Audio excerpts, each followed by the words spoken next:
Hello and welcome to my channel, Velvet Moon Ceremonies. I wanted to make a festive video, and for a while I've wanted to dive into the ways that a wedding ceremony can be more personalised and fit more with your hobbies, interests, how you can include friends and family, and how you can really make that ceremony yours. Now, people may struggle to work out how to personalise a wedding ceremony. So the way I've chosen to make this easier for people to understand is to use a very festive tradition of decorating a Christmas tree. Behind me is our standard tree. You know, it's green, it's got fairy lights, it's got red and gold baubles on it, it's got a star at the top, all that jazz that makes a Christmas tree a Christmas tree. The tree as it stands pretty much represents your standard, or I guess you could say your traditional wedding ceremony. This will usually have an entrance, the celebrant's words about what a wedding and commitment means for the couple, some kind of readings or poetry, and then finishing off with your vows and probably a ring exchange before the couple leaves. From there, once you have your building blocks and once you have your standard Christmas tree, you can start adding to it and make things more personal and more uniquely you. Okay, this is going to sound really dumb, but the first thing we're going to add to personalise your wedding is you! What a surprise! So no one else is going to have your wedding. Like, you and your bride or your groom, the two of you together, you're what make your wedding yours. So for this, on our Christmas tree, I've got these little ornaments. So one represents me and one is obviously for my partner. They've got our names on them. They're very cute. Mine's kind of Elsa-y. His is just a standard Santa one, but yeah, there are our ornaments. Putting these on our tree represents the ceremony is yours. You know, you're going to say your vows. You're going to enter the way you want to, whether you're a bride that wants to enter with your father, or you want to enter with your mother, or you want the bride and the groom to enter at the same time from opposite sides of the ceremony space. That's you putting your touch on the ceremony. These ornaments were also given to me by my mum.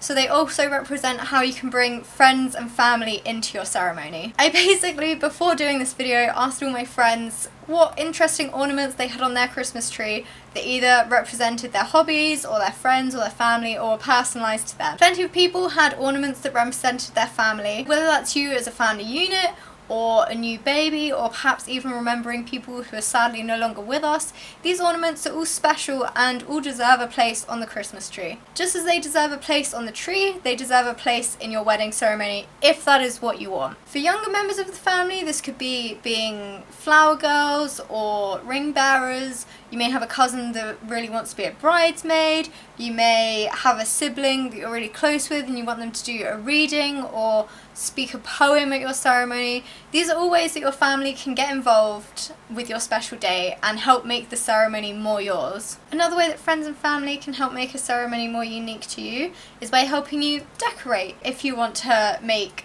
paper origami flowers for the bouquets, that's something you can do together. If you want a hand fasting, then the people you have help make the ribbons and the ties that tie your hands together in that moment could be made by your friends and family as well. Another thing you may have on the tree is something along the lines of baby's first Christmas.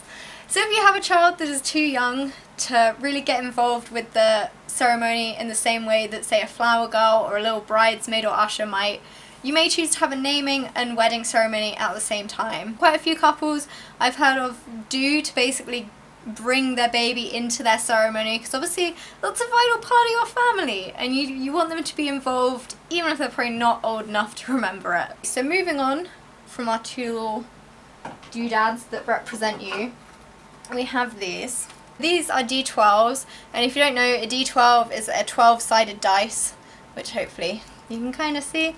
And a 12-sided dice is used in the set of dice that are in the popular game Dungeons and Dragons. So for us, putting these on our Christmas tree basically represents that, yeah, we're nerds. We like the D&D, we like video games, we like, you know, all kinds of weird posters that you can see up behind me. So if you're the kind of person that, like me, puts D&D dice on your tree, or a Star Wars tree topper, or even an Untitled Goose Game cute little thing that I bought for you. Even if you're putting that on your Christmas tree, then that's probably a part of your life that's important enough, or you at least like it enough to maybe consider including in your wedding ceremony. If you put Disney ornaments on your tree, then it might be something to think about how you can add Disney aspects to your wedding. This will go beyond theming and having a princess dress. It could be having readings at your ceremony from perhaps speeches the princesses give, or you can play some of their music throughout. Basically what I'm trying to say is if you have an interest, hobby or passion that you like enough to put on your Christmas tree, there's probably a way to work it into your wedding ceremony somewhere. As you can see with ours, they're red and gold, so they match very well with the rest of the colour scheme we've got going on. Just because you want something that maybe, you know, Uncle Steve might consider a bit weird doesn't mean that it can't still be just as tasteful and just as elegant and fitting with the rest of your ceremony. If you find a celebrant, such as me, who maybe understands this interest, hobby, nerdiness that you have going on, this can really help to bring your ceremony to life and make sure that it fits you in a way that is you.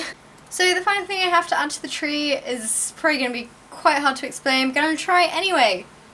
It's an Narancia plush. So this little Narancia plush, Narancia being a character from an anime and manga called JoJo's Bizarre Adventure, was just kind of chilling on our side, and when we put up the Christmas tree my partner was like, you know, it'll be funny if he sat at the top.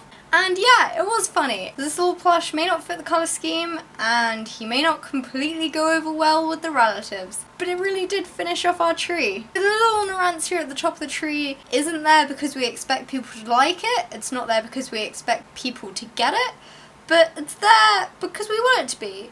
It's there for us. And I think at the end of the day, if your wedding ceremony isn't there for you and it isn't what you want, then it's probably not the best ceremony you should be having. Just as some people believe that a wedding ceremony should perhaps be a more somber affair, there are those who also believe it should be humorous. And I definitely think if you're a more humorous person and you like things being light and joyful, then add that. Add that to your tree. Add that to your wedding ceremony. I think what I'm trying to say through all of this, from the little plush to the D12 to the first little ornaments I showed at the start, is that any wedding ceremony should be about the two people most involved in it, the two people actually getting married. And as long as you're happy with your ceremony, as long as you're happy with how you decorated the tree, then that's all that matters. Okay, so hopefully this festive video I've made trying to line up how you would decorate a Christmas tree with how you could personalise a wedding ceremony made some sense. It's not all just me waffling in front of a vaguely festive background. There's basically an infinite number of ways you can decorate a Christmas tree, and there's just as many ways you can personalise your wedding ceremony to be what you want. Hopefully this video has highlighted that to you and you've enjoyed my ramblings about ornaments and weddings and enjoyed just the pretty lights in the background.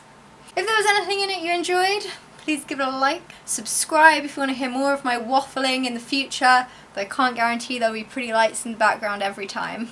I just want to give a thank you to everyone who supplied photos for this. I basically went on Facebook and asked a load of my friends, hey, do you have any interesting, exciting, special, personal ornaments that you have on your Christmas tree that you wouldn't mind me using for this video?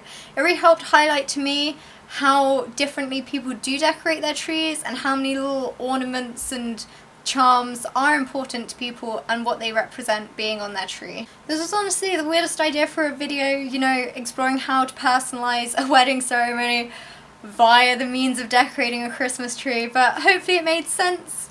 Hopefully I didn't waffle too much. And have a good Christmas, and I'll see you all in the new year!